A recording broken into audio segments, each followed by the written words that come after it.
Assalamualaikum warahmatullahi wabarakatuh.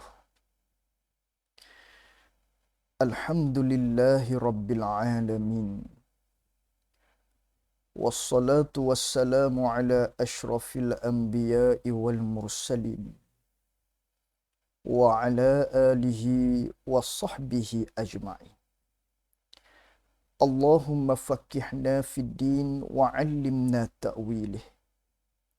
Allahumma fakihna fid din wa 'allimna ta'wilih.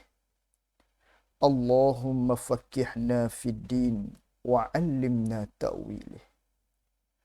Allahumma nawwir qulubana binuri hidayatika kama nawwaltal arda binurika syamsika abadan abada. Birahmatika ya arhamar rahimin. Rabbi shrah li sadri wa yassir li amri wahlul 'uqdatam min lisani yafqahu qawli. Allahumma salli wa sallim ala sayyidina wa maulana Muhammad. Alhamdulillah. Pertama-tamanya kita merafakkan rasa syukur kita kepada Allah Subhanahu wa taala. Dengan limpah dan karuniaan daripada Allah, dapat lagi kita meneruskan muzakarah kita secara online di dalam siri kuliah maghrib kita menerusi kitab Munyatul Musalli yang dikarang oleh Al-Alimul Allamah Syekh Daud rahimahullahu ta'ala.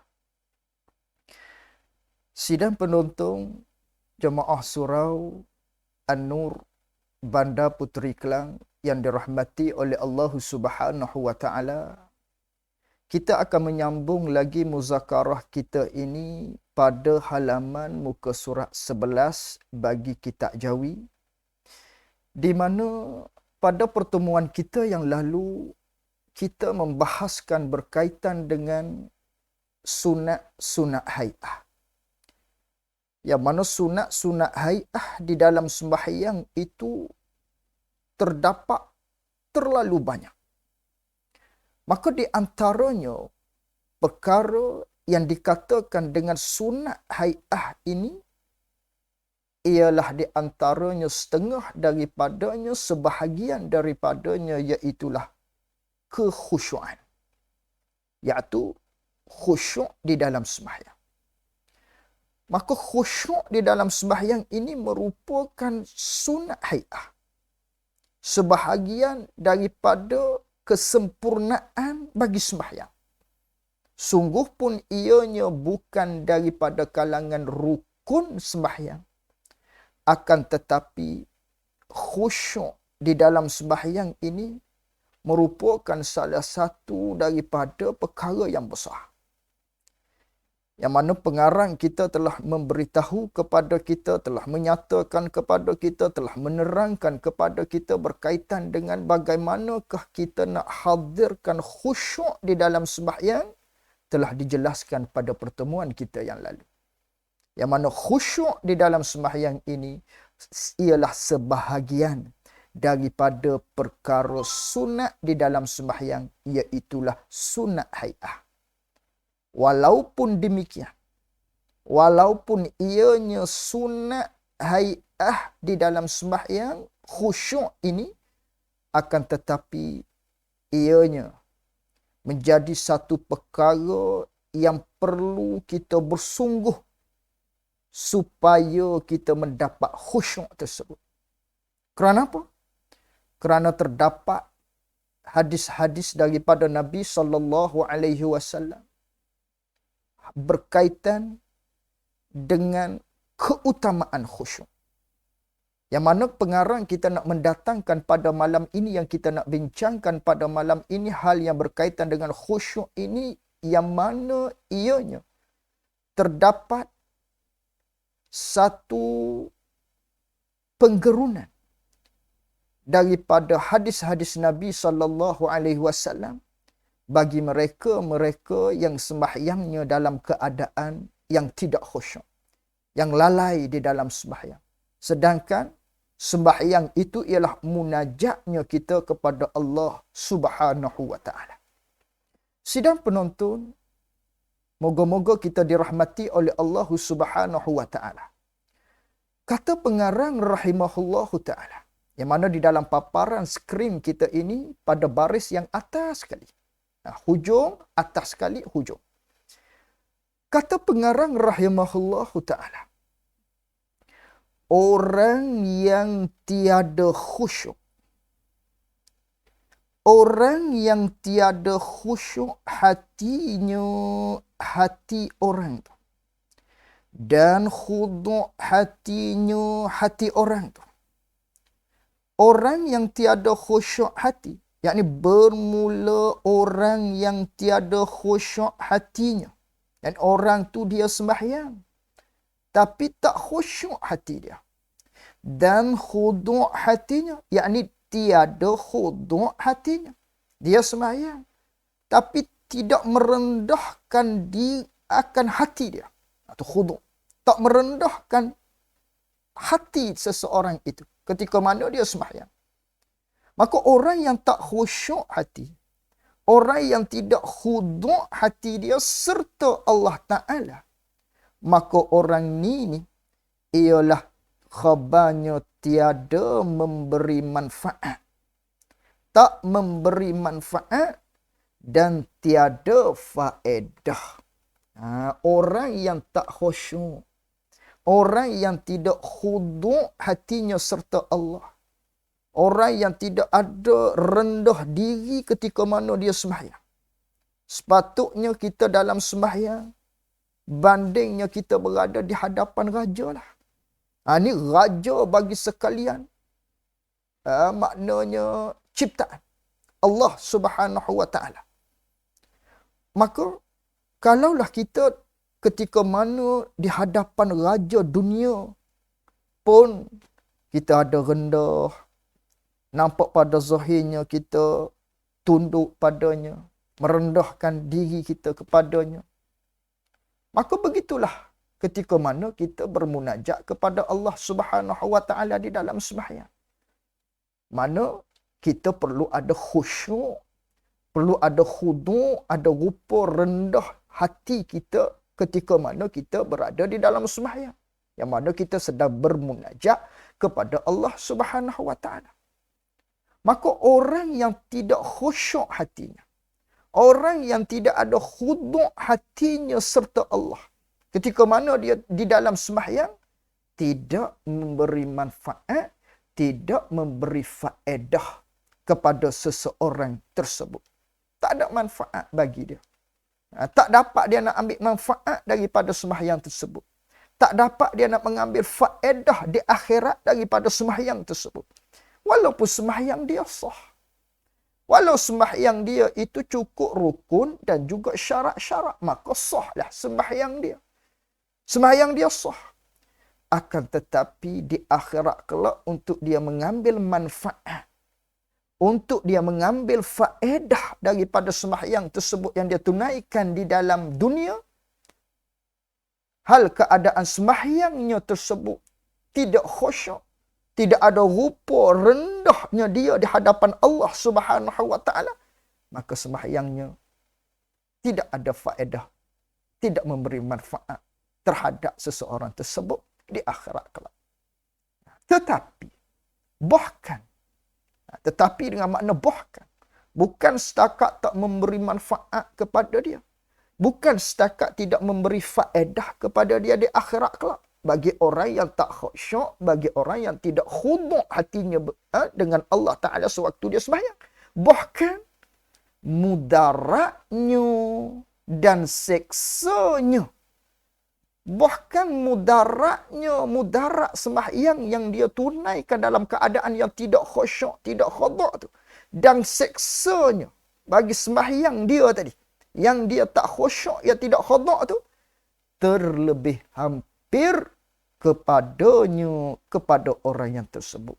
Yakni terlebih hampir dia kepada seksa Allah Subhanahu wa taala.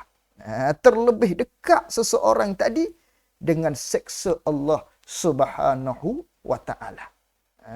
Bagi siapa? Bagi orang yang sembahyang tanpa ada khusyuk, bagi orang yang sembahyang yang tidak mempunyai rupa khuduk hatinya serta Allah Subhanahu wa taala. Maka sembahyang dia tidak ada manfaat ketika mana dia berada di akhirat. Tak dapat dia nak ambil faedah daripada sembahyangnya. Bahkan kemudaratan menimpanya terlebih hampir bagi seseorang tersebut. Murka Allah Subhanahu wa taala terhadap orang tersebut terlebih hampir kepadanya. Kerana apa kata macam tu? Dan kata Hasan Basri. Dan kata Hasan Basri rahimahullahu ta'ala. Ini nak menjelaskan kepada kita, pengarah mendatangkan kepada kita agar menjadi satu kegerunan kepada kita. Bagi mereka-mereka yang dia sembahyang, tapi tidak ada khusyuk, tidak ada khuduk di dalam sembahyang. Maka pengarah mengatakan, mudarat seksa bagi orang ini terlebih hampir. Oleh yang demikian, apakah yang menyokong perkataan Syekh Daud ini yang mengatakan mudarat dan seksa terlebih hampir kepada orang tersebut? Lalu tu dan kata Hasan Basri rahimahullahu ta'ala.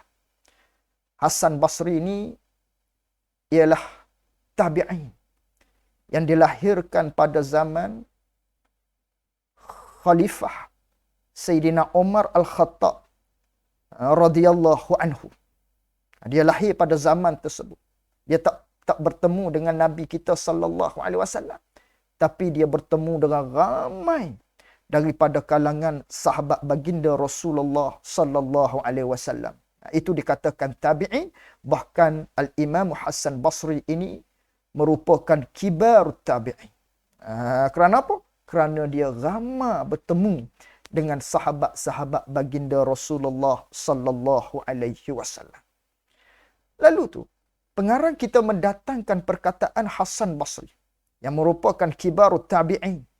Orang yang bertemu dengan sahabat Nabi sallallahu alaihi wasallam, bahkan ramai dia bertemu dengan sahabat Rasulullah. Kerana itu digelar dengan kibar tabi'in. Kata dia, dan kata Hasan Al-Basri, kata Hasan Basri rahimahullahu ta'ala. Kata dia apa? Kata Hasan Basri ni, tiap-tiap sembahyang, tiap-tiap sembahyang yang tiada hadir hati, tiap-tiap sembahyang yang tidak hadir hati. Tak hadir hati itu pada sembahyang, yakni di dalam sembahyang. Kata Hasan Basri, tiap-tiap sembahyang yang mana sembahyang itu seseorang itu tidak menghadirkan hati dia. Dengan maknanya hati dia tu fikir kepada benda lain. Hati dia tak ingat pun bahawasanya dia sekarang ni sedang bermunajat kepada Allah. Maknanya fikirannya melayang-layang. Fikirannya memikirkan kepada perkara-perkara yang selain daripada sembahyang. Tidak tadabbur kepada ayat Al-Quran contohnya. Sebagaimana yang telah dijelaskan pada pertemuan yang lalu berkaitan dengan bagaimanakah nak dinamakan kita itu khusyuk. Maka orang ni hatinya tak hadir di dalam sembahyang. Hati dia melayang-layang memikirkan kepada perkara-perkara yang lain. Maka kata Hasan Basri rahimahullahu ta'ala, tiap-tiap sembahyang, kullu salatin la yahduru fiha al-qalbu fahiya ilal uqubati asra. Kata Hasan Basri rahimahullahu ta'ala, tiap-tiap sembahyang yang mana sembahyang tersebut tiada hadir hati di dalam sembahyang. Orang yang sembahyang, dia tak hadirkan hati dia ketika mana dia di dalam sembahyang tu.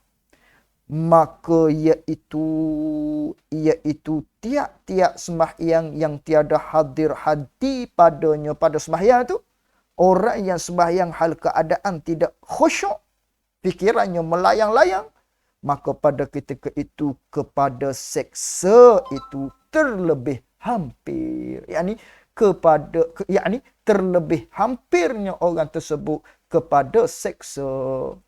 Yakni kepada seksa Allah Subhanahu wa taala. Orang yang sembahyang hal keadaan hatinya tidak khusyuk kepada Allah, tidak khuduk kepada Allah, orang ni terlebih hampir kepada murka Allah. Bandingnya macam ni. Bandingnya kita sembahyang ni ada manfaat, ada mudarat, ada kemudaratan. Maka orang yang sembahyang hal keadaan hatinya khusyuk, maka orang ni terlebih dekat kepada manfaat, faedah. Sebaliknya orang yang dia tu sembahyang tapi hatinya tidak khusyuk kepada Allah Subhanahu wa taala, orang ini hampir kepada yang kedua, yang lawan bagi manfaat tadi, iaitulah kemudaratan ataupun murka Allah Subhanahu wa taala. Orang yang sembahyang ada dua. Ada redha Allah, ada murka Allah. Maka orang yang sembahyang, yang dia tu khusyuk di dalam sembahyang, dia hampir ke arah mana? Hampir ke arah redanya Allah Subhanahu wa taala. Sebaliknya orang yang sembahyang akan tetapi hatinya tidak khusyuk, orang ini pula terlebih hampir, terlebih dekat dia dengan kemurkaan marahnya Allah Subhanahu wa taala. Kerana apa? Kerana Allah Taala suruh dia khusyuk. Allah Subhanahu wa taala arahkan kita sembahyang itu supaya kita itu memberi perhatian kerana kita sedang bermunajat kepada Allah Subhanahu wa taala. Apatah maknanya bandingnya kita di dunia ini dengan orang besar pun, kalaulah kita sedang bercakap dengan dia, kita buat tak reti, cakap acuh tak acuh misalnya, cakap dengan dia tak ambil perhatian contohnya, apa perasaan dia? Nak banding saja. Tentulah, dia ni nak bercakap ke tak bercakap dengan aku ni. Itu kalau kita sama-sama kita. Ini kita sedang bermunajat kepada Allah. Iaitu kita sembahyang. Maka ketika mana kita sembahyang, tidak ada rupanya khusyuk hati kita, khuduknya hati kita, maka mendatangkan hak terlebih dekatnya kemurkaan, kemarahan Allah Subhanahu wa taala ke atas diri seseorang tersebut. Ini yang dimaksudkan oleh Hasan Basri rahimahullah taala. Dan lagi disebut di mana? Pada hadis, yakni di dalam hadis Nabi sallallahu alaihi wasallam. Apa hadis Nabinya? Nabi ada kata macam mana? Ini matan hadisnya. Tiada bagi hamba, yakni tiada dapat bagi hamba, tak dapatlah bagi hamba itu daripada sembahyang hamba, tak dapatlah bagi hamba daripada sembahyang, daripada pahala sembahyang, tak dapat bagi seorang hamba itu daripada pahala sembahyang, melainkan yang dapatnya, yang bolehnya, barang yang dikira-kirakan. Melainkan hak bolehnya, qadar yang dikira-kira. Barang yang dikira-kirakan, yakni qadar yang dikira-kirakan. Apa maksud barang yang dikira-kirakan? Qadar yang dikira-kirakan. Hak Nabi sebut tadi. Nabi kata tiadalah dapat bagi hamba daripada sembahyang, yang daripada pahala sembahyang, melainkan barang yang dikira-kirakan. Apa makna? Yakni kehendak dengan makna barang yang dikira-kirakan ni, yakni barang yang ada hadir. Ada hadir tu barang yang dihadir, yakni barang yang ada hadir. Yakni qadar yang ada hadir hati serta Tuhannya, Tuhan bagi hamba daripada sembahyang bagi hamba tadi.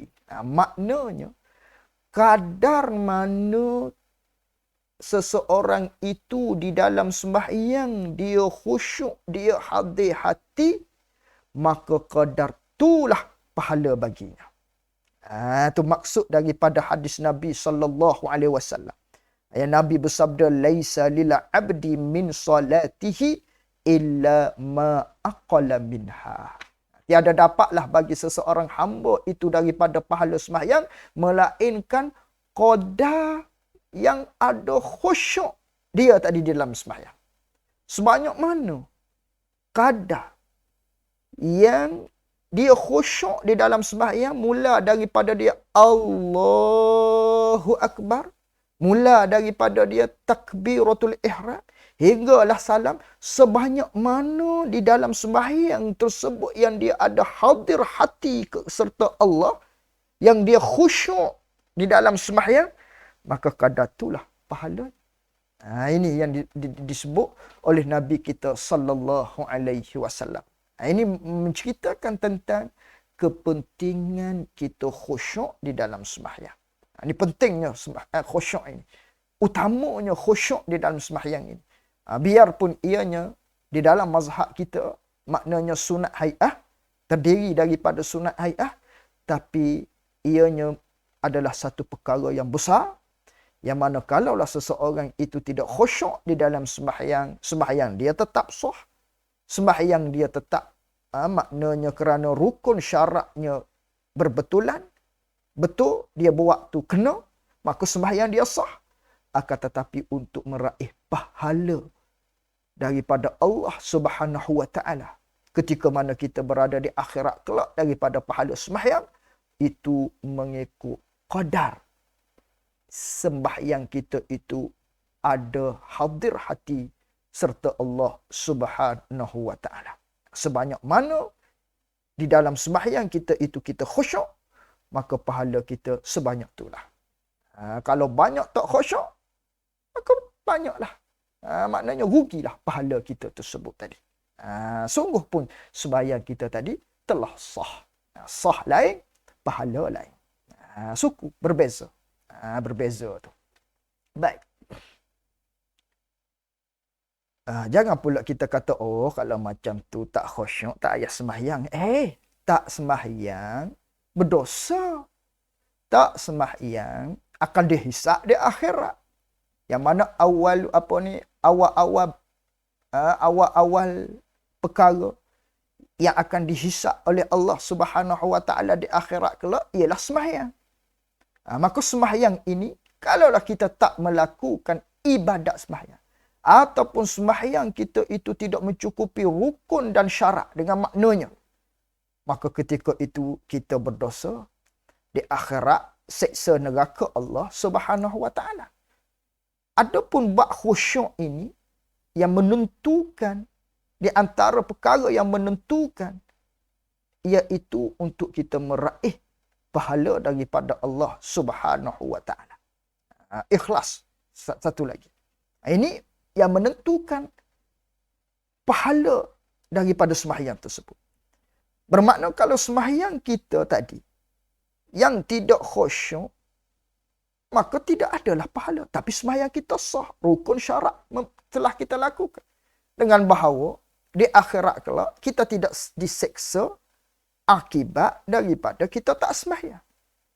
Cuma untuk mendapatkan pahala tersebut tu, yang ini ditentukan dengan keikhlasan dan juga kekhusyuan ketika mana kita sembahyang. Ditentukan oleh khusyuk dan juga ikhlas. Maka kata Nabi SAW, sebanyak mana kita khusyuk di dalam sembahyang, sebanyak itulah kita mendapat pahala daripada Allah Subhanahu wa taala ketika mana kita menunaikan sembahyang tersebut. Begitu. Dan bahawasanya, ini masih daripada hadis Nabi SAW. Takdirnya. Dan lagi disebut pada hadis Nabi SAW bahawasanya orang yang sembahyang, sembahyang ia orang. Kata Nabi SAW, orang ni dia sembahyang. Zuhur dia sembahyang, Masuk asar, dia sembahyang. Waktu maghrib pula masuk, dia sembahyang. Aisyah, seterusnya, dia sembahyang. Nabi SAW kata bahawasanya orang yang sembahyang ni, sebenarnya dia sembahyang. Dah begitu. Tapi, maka tiada disurat baginya, bagi orang yang sembahyang itu, daripada sembahyang, yakni daripada pahala sembahyang tu. Tak disurat sudusnya, yakni akan sudus daripada pahala sembahyang, dan tiada usyur daripada pahala sembahyang. Orang tu sembahyang, kata Nabi SAW. Sungguh pun dia sembahyang, tak ditulis bagi orang yang sembahyang itu daripada pahala sembahyang. Tak ditulis tu daripada pahala sembahyang tu akan sudusnya. Yakni, kalaulah sembahyang itu kita katakan markah penuhnya 6, maka sudusnya 1/6. 1/6 pun dia tak dapat. Kalaulah markah penuh kita kata 6 pahala dia, maka 1/6 pun tak dapat orang ni. Orang mana? Orang yang Nabi SAW nak menyatakan nanti. Ini orang ni dia sembahyang, tapi semalangnya sembahyang dia tu, walaupun dia sembahyang, tapi tak disuratkan pahala bagi dia tadi, walaupun 1/6 sekalipun. Dan tiada usyurnya, yakni 1/10. Walaupun 1/10 pun tak dapat. Ini kalau bandingnya, kalau pahala sembahyang tu 10 kita kata. Bandingnya kalau sembahyang tu andainya, kita buat contoh pahala tu markah penuh dia 10. 1 bahagian daripada 10 pun orang ni tak dapat. Tapi dia sembahyang. Kata Nabi SAW. Gitu. Apa maksud? Yakni dikehendaki oleh pengarang kita. Dikehendaki daripada lafaz hadis tadi tu. Pengarang kita nak menerangkan kepada kita maksud tak disurat bagi seseorang itu daripada pahala sembahyang akan sudusnya dan tiada usyurnya ni, yakni ni semua hadis Nabi lah ni, yakni dengan makna begini, bahawasanya yang disurat baginya bagi seseorang itu, bahawasanya yang ditulis baginya bagi seseorang itu, yakni ditulis akan pahala baginya bagi seseorang itu, ditulis daripada sembahyang yang dia lakukan tadi. Hak ditulisnya ialah qadar yang ada padanya pada qadar hadir hati serta Allah, dan qadar khusyuk hati seseorang bagi Allah Ta'ala pada sembahyangnya, yakni di dalam sembahyangnya. Qadar tu. Itu maksud adik. Dengan maknanya, qadar mana seseorang itu hadir hati dia khusyuk ketika mana dia sembahyang, maka qadar itulah dia dapat pahala daripada pahala sembahyang yang dia kerjakan tadi. Ni yang dimaksudkan di dalam hadis Nabi SAW yang dikatakan orang yang dia tu sembahyang tapi tak ditulis baginya walaupun 1 sudus, 1/6. Kalau nisbah 6 pahala markah penuh, ataupun 1/10 pun tak dapat kalau dinisbahkan 10 pahala itu. 10 ialah markah penuh bagi sembahyang itu, tak dapat bagi dia. Dengan maknanya, iaitulah kadar mana kita ingat hadir hati kita kepada Allah di dalam sembahyang, kadar itulah kita dapat pahala ketika mana kita sembahyang tadi. Itu maksud dia. Habis kat situ. Dan yang demikian itu, demikian apa? Demikian khusyuk ni, ataupun hati-hati ni, terkadang sedikit hadirnya hati-hati, dan terkadangnya banyak, yakni banyak hati-hati. Terkadangnya ketika mana kita sembahyang ni, terkadangnya di dalam sembahyang satu-satu sembahyang yang kita tunaikan tersebut tadi tu, bermula daripada Allahu Akbar hingga salam ni, terkadangnya kita menghadirkan hati kita ingat kepada Allah ketika mana kita sedang bersembahyang tadi, kadang-kadang sedikit, kadang-kadangnya banyak. Kerana apa tu? Dengan qada, yakni dengan sebab. Dengan qada, dengan sebab. Ya Allah.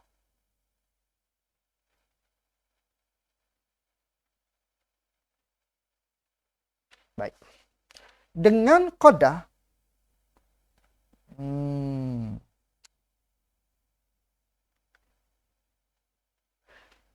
dan yang demikian itu demikian hadir hati ni. Ataupun khusyuk tadi. Terkadangnya sedikit hadirnya. Hadir hati tu. Dan terkadangnya banyak. Kadang-kadang sikit. Kadang-kadang banyak. Kita ingat di dalam sembahyang tadi. Hati kita tu khusyuk. Ketika mana di dalam sembahyang. Kadang-kadang sedikit. Kadang-kadang tu banyak. Kerana apa jadi begitu tu? Adalah ia tu dengan kadar lalai seseorang dan jaga seseorang lah. Kalaulah seseorang itu lalainya banyak di dalam sembahyang, sikit dia hati-hati khusyuk di dalam sembahyang. Kalaulah orang itu dia tu jaga, dia itu ingat dia ni sembahyang, bermunajat kepada Allah, maka pada ketika itu banyaklah khusyuk dia kepada Allah Subhanahu Wa Taala. Gitu. Kalaulah dia tu lupa di dalam dia tu sedang sembahyang, maka sikitlah. Maknanya dia tu khusyuk di dalam sembahyang. Tu maksud daripada apa yang dikatakan oleh pengarang kita ni. Apa yang dikatakan oleh pengarang kita. Habis itu, titik situ. Titik situ. Bagi orang yang hadir. Habis itu. Ni bagi orang yang hadir ni. Di sini ni ada jatuh sikit. Naknya ada maka kat situ. Situ tu habis dah ayat tadi. Ini masuk ayat lain. Maka dah begitu. Maka bagi orang yang hadir lagi khusyuk. Lagi khusyuk. Maka bagi orang, maka bermula ayat baru. Maka bermula bagi orang yang hadir, yakni hadir hatinya serta Allah. Lagi khusyuk, lagi dia khusyuk bagi Allah Ta'ala. Maka bagi orang yang hadir hatinya serta Allah, lagi dia khusyuk bagi Allah Subhanahu Wa Ta'ala.